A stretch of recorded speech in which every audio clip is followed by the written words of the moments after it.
Bon, troisième loi des puissances, c'est ce qu'on appelle la puissance d'une puissance. En fait, qu'est-ce qui arrive lorsqu'on affecte un exposant à une expression qui est déjà affectée d'un exposant? Donc, si on regarde la loi qui est écrite au bas de la page, ici, on voit que j'ai A exposant M, et toute cette expression-là, ici, est exposant N. Autrement dit, qu'est-ce qu'on doit faire ici? On va tout simplement multiplier les exposants. Donc, mes deux exposants qui étaient ici, je les multiplie pour avoir un seul exposant et non pas une puissance d'une puissance. Alors, faisons quelques exemples. Encore une fois, je vais vous montrer pourquoi ça fonctionne en faisant le développement.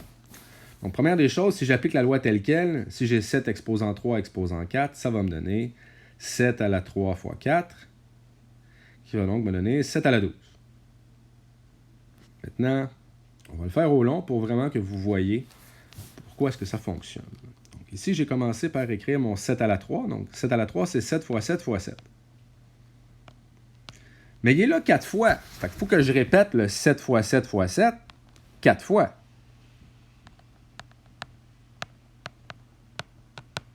J'espère que je vais avoir assez d'espace. Vous m'excuserez si ce n'est pas le cas. 7 fois 7. Oh boy. Ouais. Donc, vous excuserez. Bon, attends. Je vais tout effacer ça, puis je vais recommencer, là.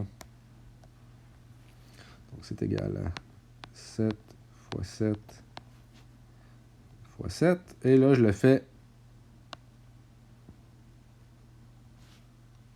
4 fois.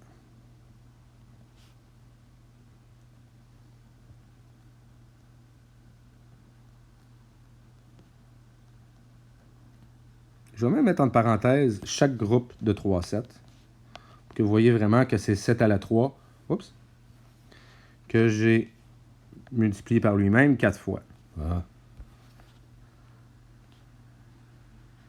Si je respecte la logique des expressions exponentielles, ici, j'ai multiplié juste des 7. Et j'en ai un total de, si vous les comptez, j'en ai 4 fois 3.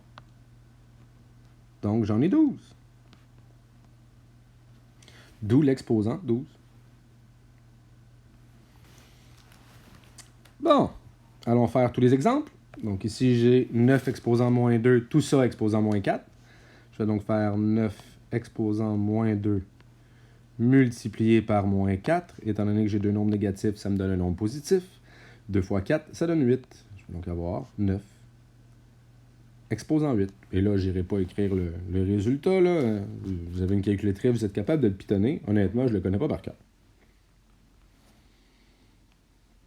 Troisième exemple, ici, j'ai y à la 12 exposant 1 tiers. Ça ne change absolument rien le fait qu'on ait une fraction. Je vais quand même multiplier mes deux exposants. Donc 12 fois 1 tiers. Donc 12 divisé par 3, ça donne 4. Donc, ça va me donner y à la 4. Alors voilà ce qui termine le petit vidéo sur la puissance d'une puissance.